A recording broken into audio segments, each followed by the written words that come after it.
gonna be a weird show. I can already tell. And I should warn you guys, I just took 2 gummies. So they might kick in during my set. They were women's multivitamin gummies, but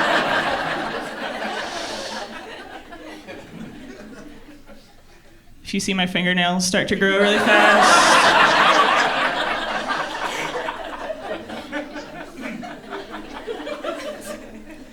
don't freak out. It's just the gummies.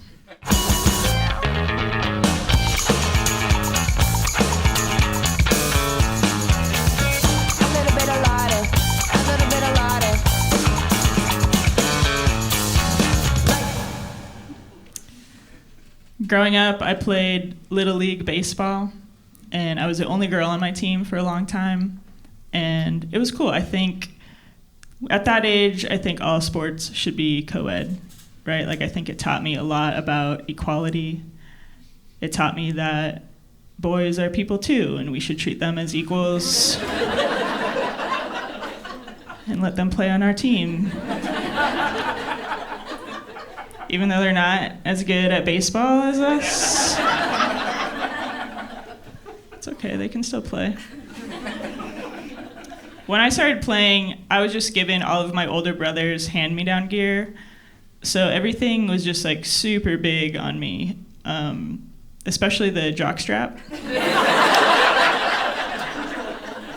I didn't know I wasn't supposed to wear it. I just showed up, first day of practice, wearing a cup. No idea. I don't know if you know this, sir, but girls don't need to wear cups. We've got built-in cups.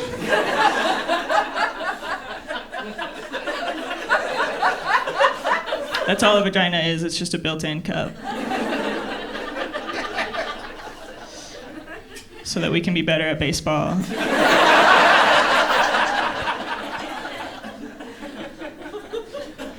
And the boys. But yeah, first day of practice, showed up, double cuppage. 2 cups, 1 girl, that was me out there.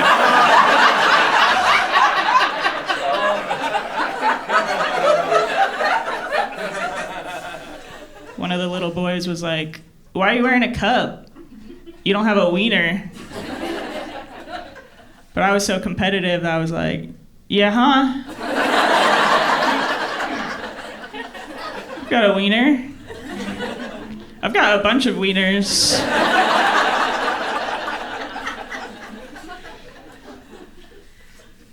Just no idea what a wiener was. Finally, one of the adults was like, "Sweetie, you don't have a wiener."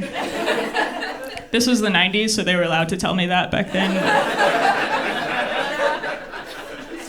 If that happened today, I would have worn that cup all season long. Nobody would have said.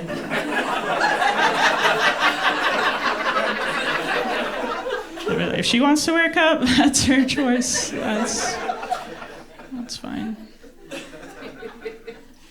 I know what a wiener is now. Thank you. I grew up evangelical Christian, so we didn't really talk about stuff like that in the home or in the church. I was pretty sexually naive. The only time we talked about sex was every time one of our pastors had an affair.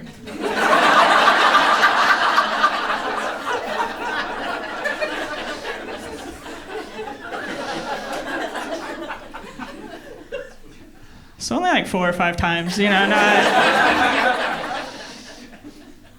enough to learn anything. I taught myself a lot. I did a lot of self-teaching.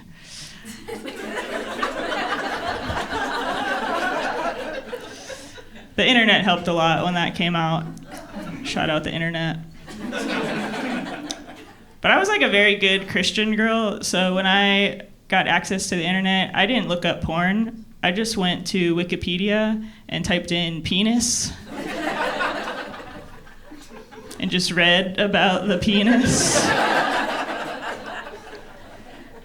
I thought God was going to be mad at me. I thought he was going to be mad that I was looking up a diagram of a flaccid penis.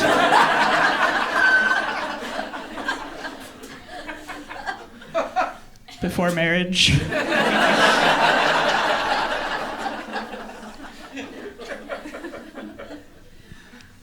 I don't know why that's a shameful thing in the church, like looking up naked pictures. Right? Like if he created man, wouldn't he want us to check out his artwork? Unless he's ashamed of it too, you know? That happens. I don't know. As a fellow artist, I'm not proud of everything I do up here. I think every artist goes through a weird phase. I think that was God's weird phase.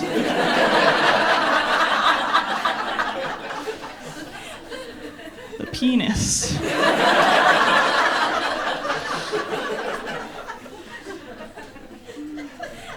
He's like, I made this thing. Never mind, don't look at that.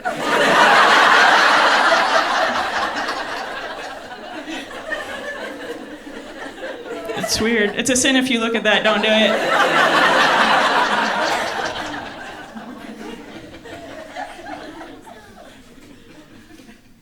He even tried to fix it. He was like, what if we cut a little bit off the top? No, never mind. It's weird looking. I made it worse.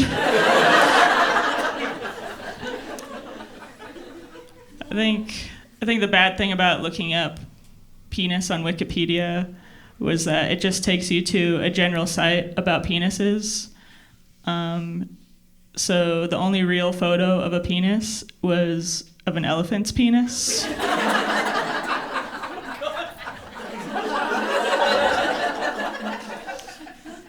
Which gave me a very skewed idea of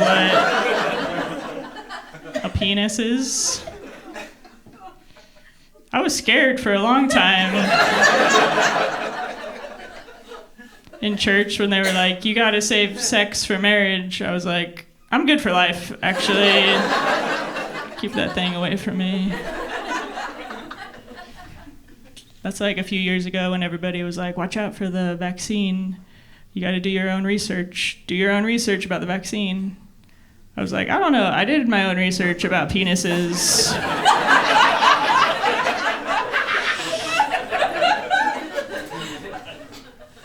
It was wrong. So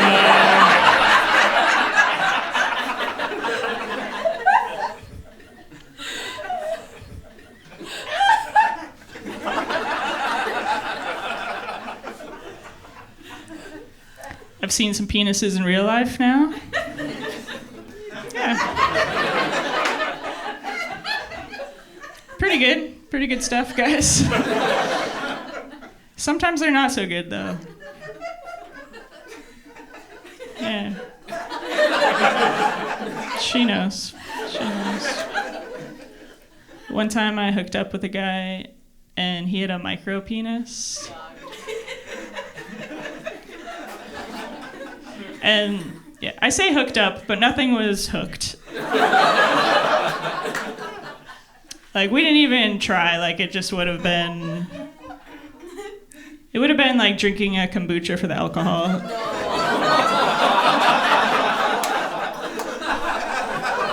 Like, technically, it's in there, but you're not going to feel it, and it's just...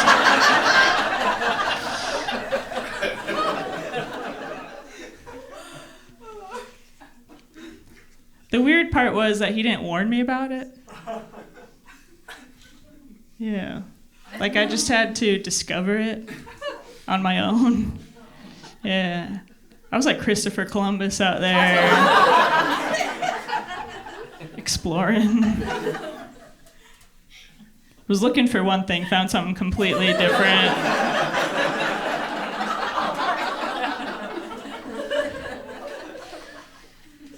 If you're not laughing at the joke, you have a micro penis.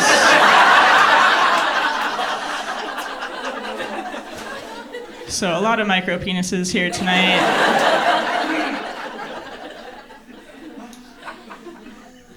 No, I'm not trying to size shame. I don't think size matters at all. Like, to me anyways, I kind of look at the size of your dick the same way I look at the size of your bank account. Like, to me, it doesn't matter. No matter what you're working with, I'm going to completely drain it.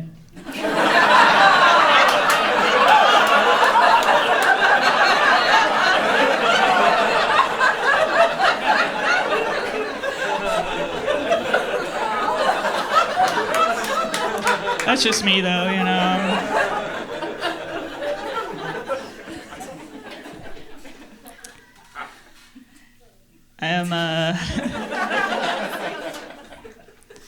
I'm seeing someone, I'm dating someone, I have a boyfriend, and yeah, he's got a pretty big bank account. So,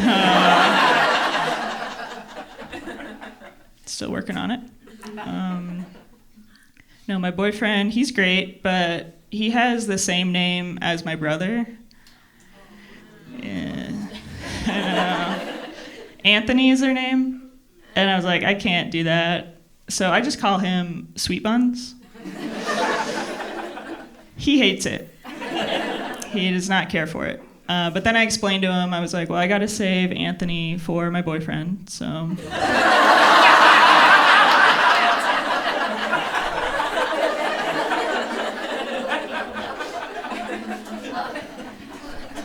My boyfriend did something kind of fucked up the other day. He decided to shave his face without telling me. He had a very nice beard mustache situation going on. Had never seen his face before. It was very jarring, very shocking. Did not recognize him. It was sort of like when I saw Lady Gaga without makeup for the first time.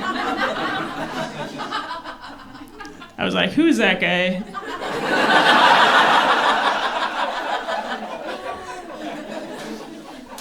I don't know him. But I was trying to explain to him how crazy it was that he did that to me. I was like, how would you like it if all of a sudden, without warning, like I just decided to shave my legs?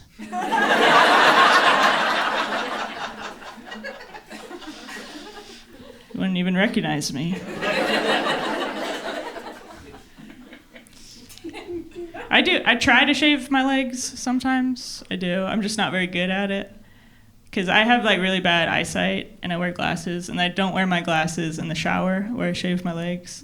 So then I'll like come out of the shower and I'll just miss like long patches of hair. And I don't know if you've ever seen a landing strip just continue down all the way to the ankle.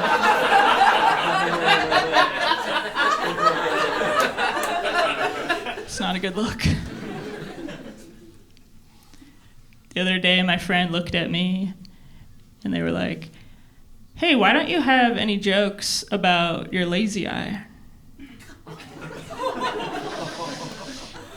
And that's how I found out that I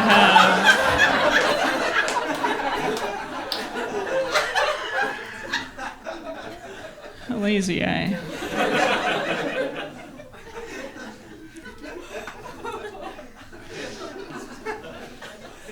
I didn't know. I was scared. I made an appointment with an eye doctor, and I went to a new eye doctor, had never been to her before, and she was very young, like the youngest doctor I've ever seen. I think she was Gen Z, and yeah, like I get kind of nervous around the Zs, just because I feel like they're judging me, and I just want like everybody to like me. But I'm pretty sure she was Gen Z because I walked in and I just like rolled out of bed. I was looking like really grubby, and I was like, "Oh, nice to meet you. Sorry about how I look. I swear I'm not homeless." And yeah, she was like, "Oh, no worries. You don't look unhoused." I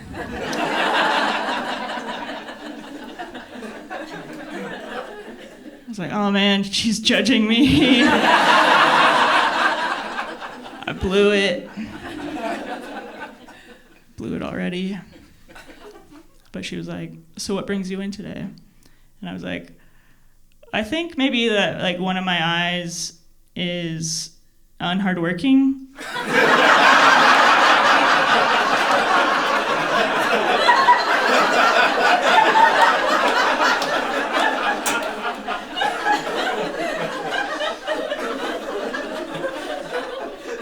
think it might be experiencing lethargicness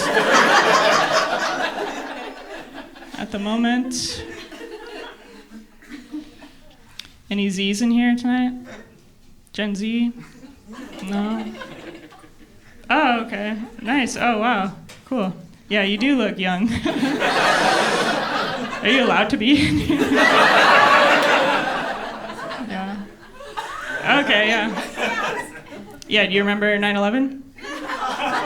No, yeah. So you're Gen Z for sure. Was somebody offended by that? By saying it's not too soon. Like they don't even remember it. Are you together? Like dating? You're dating? We're on a date. You're on a date. Oh, cute. Young love. What number date? Lost count. Lost count. Okay, so it's been a while. Yeah. And are you in high school or?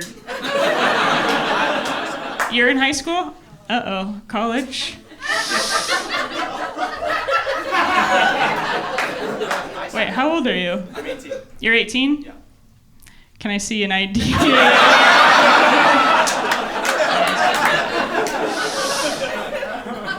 How old are you? 20.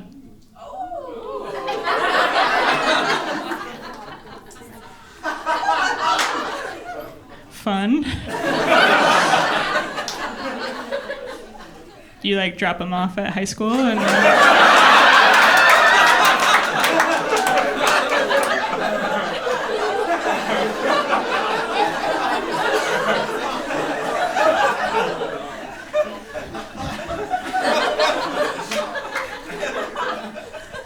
Do you ever like pick up McDonald's for him for lunch? I'm the cool girlfriend.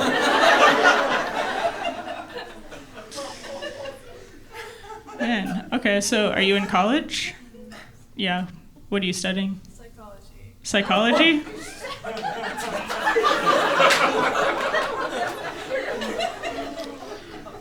Yeah, so how would you diagnose this?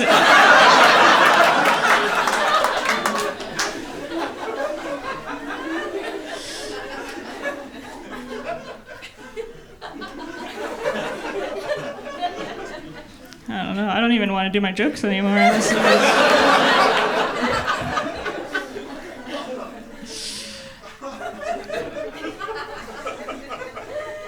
Cool. Very happy for you guys. Hope this date is good. I hope I didn't ruin your date. I don't know. Oh, man. Are you judging me?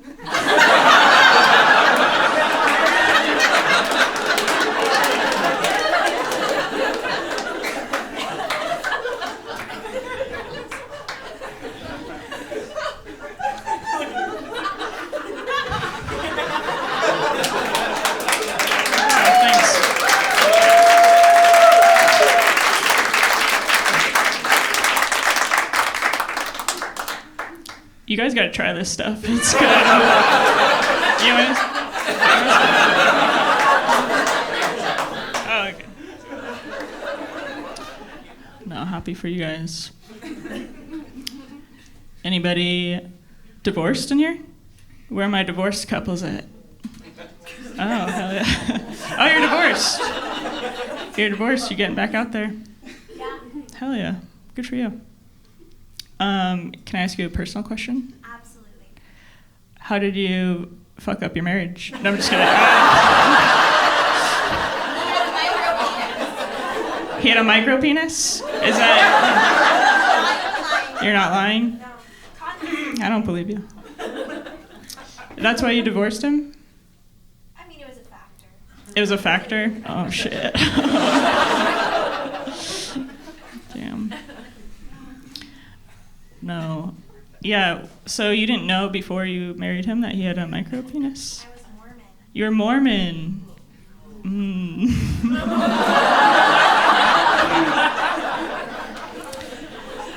Nothing like a micro penis to make you leave the church.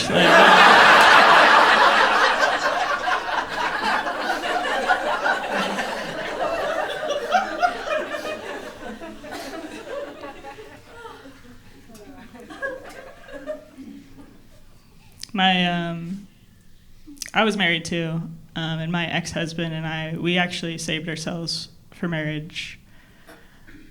We had sex. We didn't save sex, but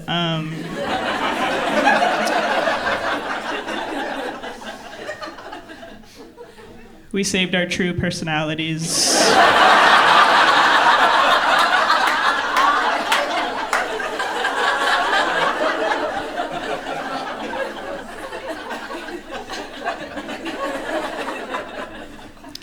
For the wedding night.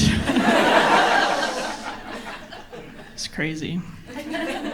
We just slowly undressed each other's flaws.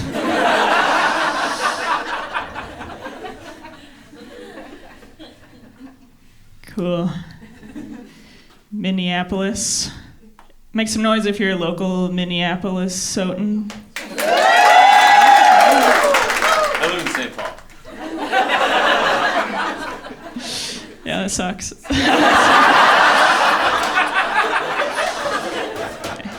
I hate for you to find out this way that nobody likes you. No, I've never been. Should I go? Yeah. No. I'm gonna mix signals. No from back here, yeah. Over here. Why should I go to St. Paul? It's the cleaner version of Minneapolis. The cleaner. Boring version of Minneapolis. Boring. Boring version of Minneapolis. Yeah, I'm not gonna go. I'm not gonna. Nobody wants that. Did I talk to you guys yet? I kind of skipped over you. How do you know each other? We met like 10 years, like almost. I don't know. You met in like school or something? We met in college through a mutual. Yeah, that's school, I think.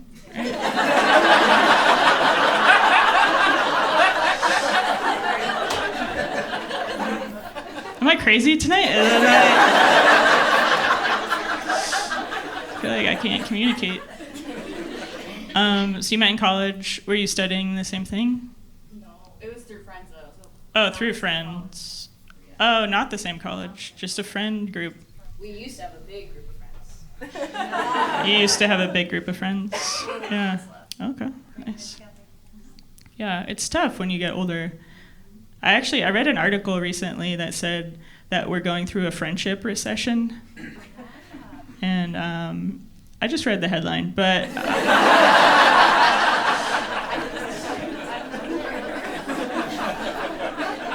I think what the article was saying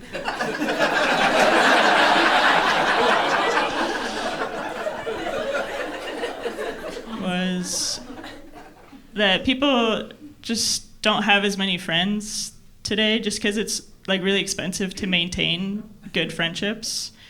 And I was kind of thinking about it in my own life, and it was like kind of true. I was like, oh, I used to hang out with a bunch of different friends, but now only like regularly I only hang out with 2 people.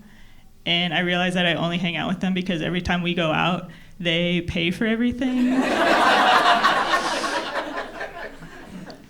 Which was just kind of sad for me to realize that my only 2 friends are my mom and dad.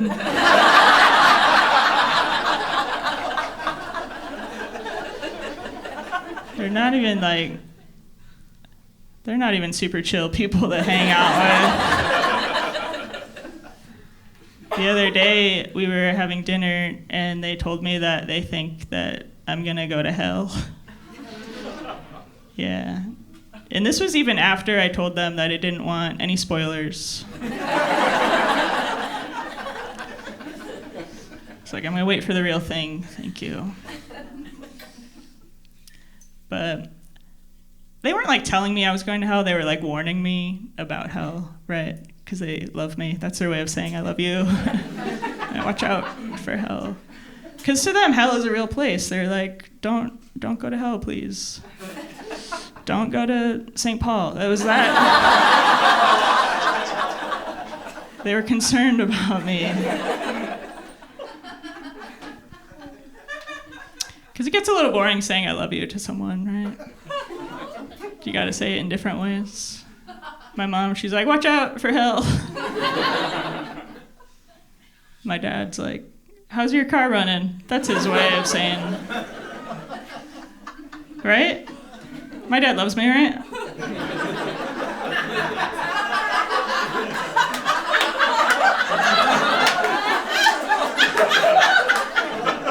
Have you studied that yet? About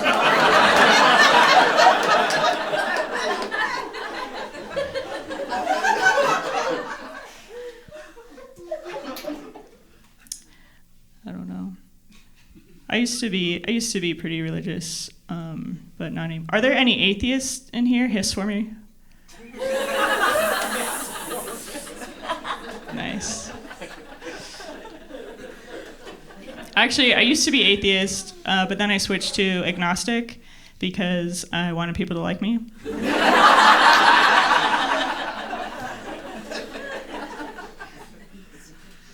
But my parents, they're like so religious that like when I decided that I was agnostic, I had to like sit them down and like come out to them as agnostic, and they were bummed, but they were mostly just confused. They were like, agnostic? Is that the one where you throw up or the one where you just stop eating entirely?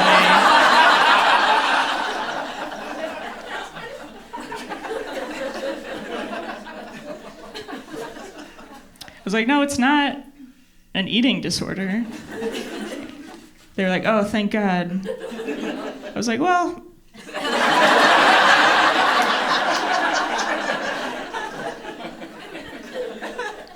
maybe. Or maybe not, you know?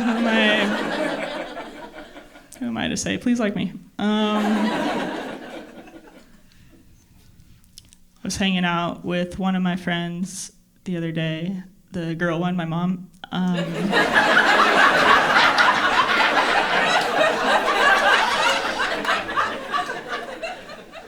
I was at her house, I was watching a basketball game, but I had to watch it on mute because she was in the same room doing a Zoom Bible study meeting. And I was watching the game. Steph Curry nailed this three-point shot, like from almost the logo, like it was amazing. And I hear my mom go, "His greatness knows no bounds." I was like, oh my God. That's fire commentary.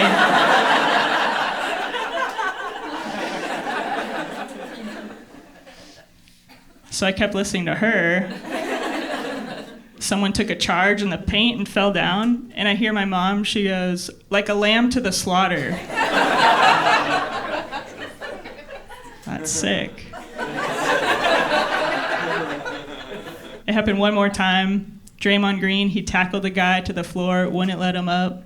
I hear my mom say, "Homosexuality is a sin." I was like, all right.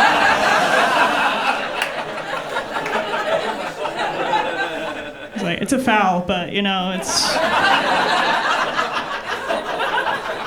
flagrant too, I think, but turning the sound back on.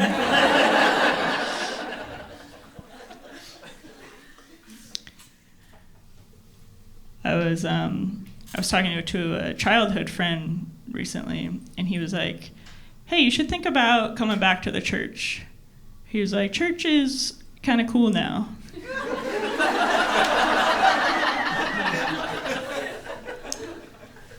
He was like, "I go to a church that's also a brewery." Which I don't like that. That seems sneaky to me. It just feels like when Google Maps takes you to a Starbucks that's inside of a Target.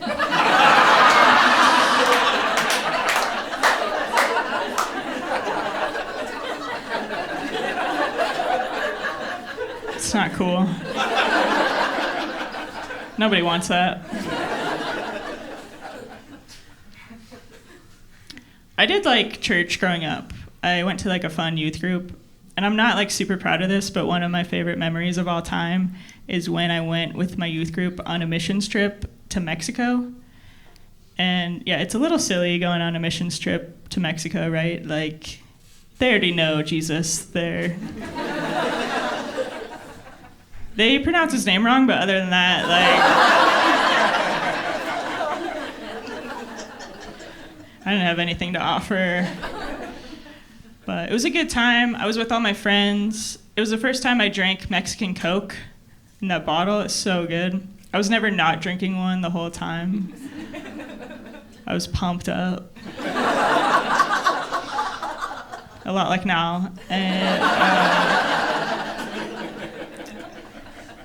I remember the pastor was giving a sermon and I was drinking one. And he was like quoting from the Bible or something. And he was like, "Life is short. We are but dust." And I took a big sip. And my friend right next to me, she was like, "We are but dust."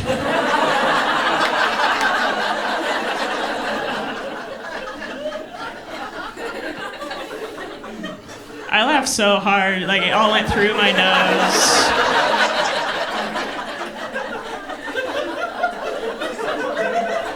It caused a scene, I had to leave.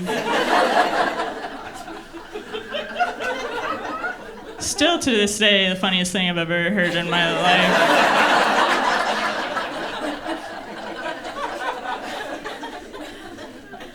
But dust. We got back to the church, and they wanted us to share with the rest of the congregation in front of all of our parents what our favorite part of the trip was. It was like a pass the mic situation, and I was ready. I got the mic. I was like, my favorite part was when I snorted a bunch of Coke.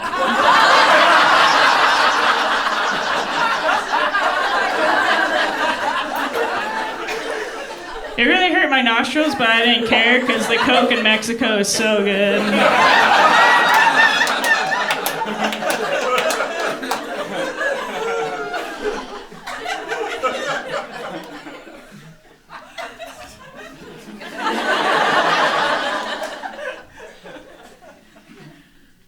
I think the hardest part about being a Christian was being better than everybody else.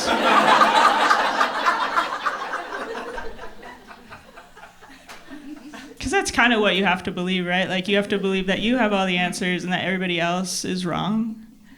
And you can't doubt that either. Like, doubting God is the number one sin. All right, you guys don't know your sins. I'll teach you. It goes murder, premarital sex,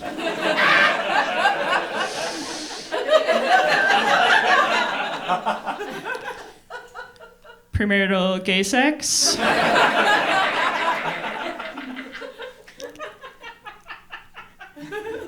marital gay sex,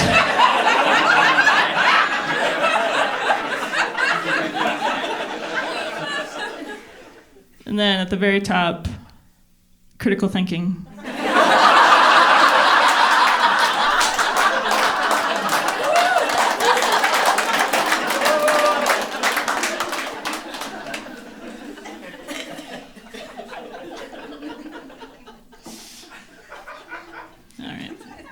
Talk to this side of the room.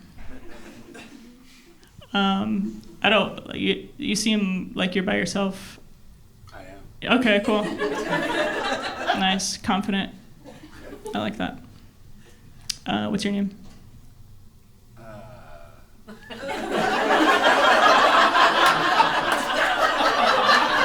There. I take back what I said about confident.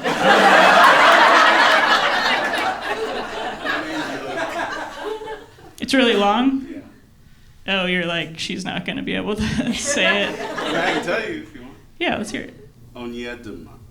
Onyedema. There you go.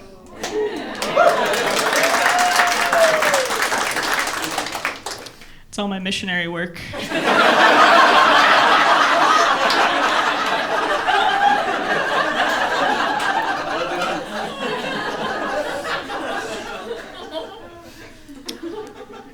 Onyedema. Have you heard about Jesus?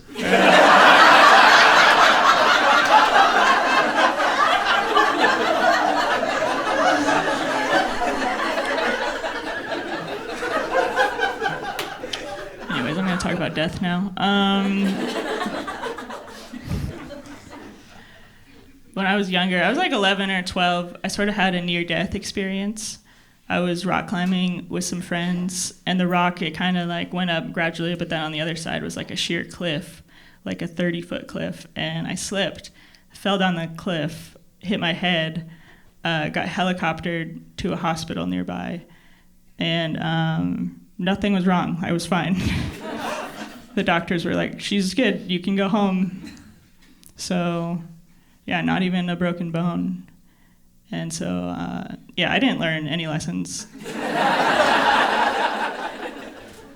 But I think, like, growing up in the community that I was in, I think everybody was, like, trying to give meaning to that for me. They were like, whoa, God spared your life for a reason. God must have a special plan for your life. You're going to do something amazing. I was like, all right. So as long as I don't fulfill this special plan, I'm immortal.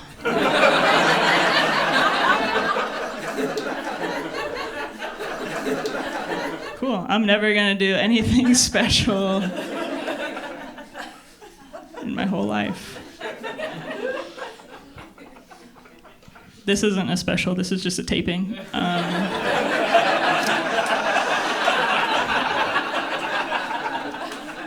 Not a special. It's, don't kill me.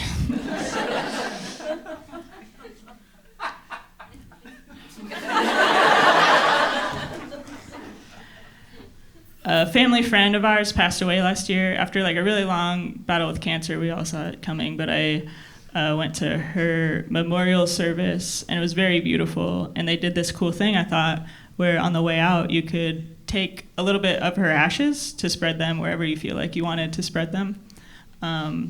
But they put the ashes in little plastic Ziploc baggies. Like dime bags. So it looked really weird. Like it looked like drugs. Technically it was angel dust, but you know, it's...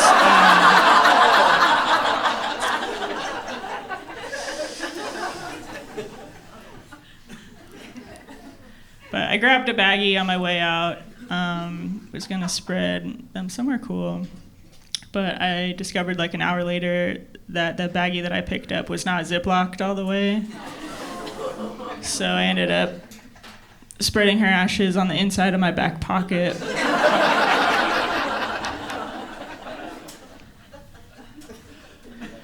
But you know, that's just life at the end of the day. When it's all said and done, life is short. And we are